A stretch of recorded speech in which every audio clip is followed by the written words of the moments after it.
আসসালামু আলাইকুম everyone, welcome back to my channel. আশা করছি সবাই ভালো আছেন। হাজির হয়ে গেলাম আরও একটি নতুন রেসিপি নিয়ে। অনেকেরই রিকোয়েস্ট ছিল কিভাবে কম খরচে এবং অল্প সময়ে কেকের ক্রিম তৈরি করা যায় সেই রেসিপির জন্য। তাই আজ আমি আপনাদের জন্য নিয়ে এসেছি ফোস্টার ক্লার্কের পাউডার মিক্স দিয়ে তৈরি হুইপ ক্রিমের রেসিপি। চলুন দেখে নিই এর পুরো প্রণালী। এরকম আরও অনেক রেসিপির জন্য আমার চ্যানেল সাবস্ক্রাইব করতে একদমই ভুলবেন না। এই ক্রিমটা তৈরি করার জন্য আমি আজকে ফোস্টার ক্লার্কের হুইপ ক্রিম মিক্স নিয়েছি। আর এটা আপনারা যে কোনো বড় বড় সুপার শপ অথবা বড় মুদি দোকানে খুব সহজেই 160 টাকায় পেয়ে যাবেন। আর এই একটা প্যাকেটে এরকম দুটো স্যাশে থাকে। আজকে আমি দুটো স্যাশেই একসাথে ব্যবহার করব। এবার একটা বলে আমি স্যাশে দুটোকে ঢেলে নিচ্ছি। বাজারে কিন্তু অনেক ব্র্যান্ডের হুইপ ক্রিম কিনতে পাওয়া যায়, তবে সবচেয়ে কম দামে এই হুইপ ক্রিমটাই কিন্তু সবচেয়ে বেস্ট। এই দুটো স্যাশে দিয়ে যে পরিমাণ হুইপ ক্রিম তৈরি হবে সেটা দিয়ে আপনি অনায়াসে 6 থেকে 7 ইঞ্চির একটা কেক পুরোটাই কভার করতে পারবেন। হুইপ ক্রিম মিক্সটা ঢেলে নেওয়া হয়ে গেলে এবার প্যাকেটের নির্দেশনা অনুযায়ী কাজ করতে হবে। প্যাকেটে কিন্তু স্পষ্টভাবে লেখা আছে যে প্রতিটা স্যাশের জন্য হাফ কাপ পরিমাণ ঠান্ডা তরল দুধ ব্যবহার করতে হবে। অর্থাৎ যদি আপনি দুইটা স্যাশেই ব্যবহার করেন তাহলে এখানে 1 কাপ পরিমাণ ঠান্ডা তরল দুধ ব্যবহার করতে হবে। যেহেতু আমি দুটো স্যাশেই নিয়েছি তাই আমি এখানে মেজারমেন্ট কাপের 1 কাপ পরিমাণ ঠান্ডা তরল দুধ নিয়েছি।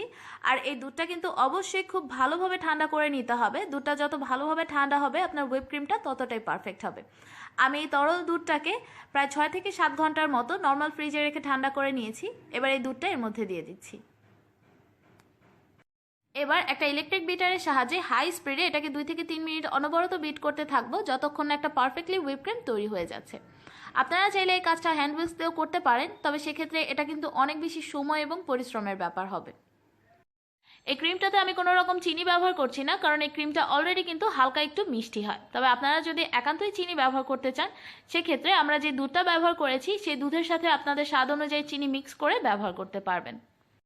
প্রায় 2 থেকে 3 মিনিট অনবরত বিট করার পরে দেখুন আমাদের হুইপ ক্রিম মিক্সটা কিন্তু একদম তৈরি। তবে এই ক্রিমটা পারফেক্টলি তৈরি হয়েছে কিনা সেটা বোঝার জন্য এরকম একটা চামচের সাহায্যে ক্রিমটাকে তুলে নিতে হবে। তুলে নিয়ে এভাবে ওপর করলে যদি দেখেন একদমই ক্রিমটা পড়ে যাচ্ছে না, চামচের সাথে লেগে আছে, তাহলে বুঝতে হবে ক্রিমটা পারফেক্টলি তৈরি হয়ে গেছে। আমাদের হুইপ ক্রিমটা তৈরি। আর এই ক্রিমটাকে সংরক্ষণ করার জন্য এই পাত্রটাকে আমি এরকম একটা অ্যালুমিনিয়াম ফয়েল দিয়ে একদম এয়ারটাইট করে দিচ্ছি, যাতে এর মধ্যে কোনো রকম বাতাস ঢুকতে না পারে। আপনারা চাইলে যে কোনো এয়ারটাইট বক্স বা কন্টেনারে ভরে এটাকে নর্মাল ফ্রিজে রেখে 3 দিনের মতো অনায়াসে সংরক্ষণ করতে পারবেন। তৈরি হয়ে গেল আমাদের সবচেয়ে কম খরচের হুইপ ক্রিম। এই হুইপ ক্রিমটা আপনারা অনায়াসে 3 দিন সংরক্ষণ করতে পারবেন। তাছাড়া একটা 6 বা 7 ইঞ্চির কেককে আপনারা 3 লেয়ারে ভাগ করে অনায়াসেই এই ক্রিমটা দিয়ে কভার করতে পারবেন। আশা করছি আজকের রেসিপিটি আপনাদের ভালো লেগেছে। এই রেসিপিটি ভালো লাগলে লাইক কমেন্ট শেয়ার করতে একদমই ভুলবেন না। আজ এ পর্যন্তই, সবাই ভালো থাকবেন, আমার জন্য দোয়া করবেন। আল্লাহ হাফেজ।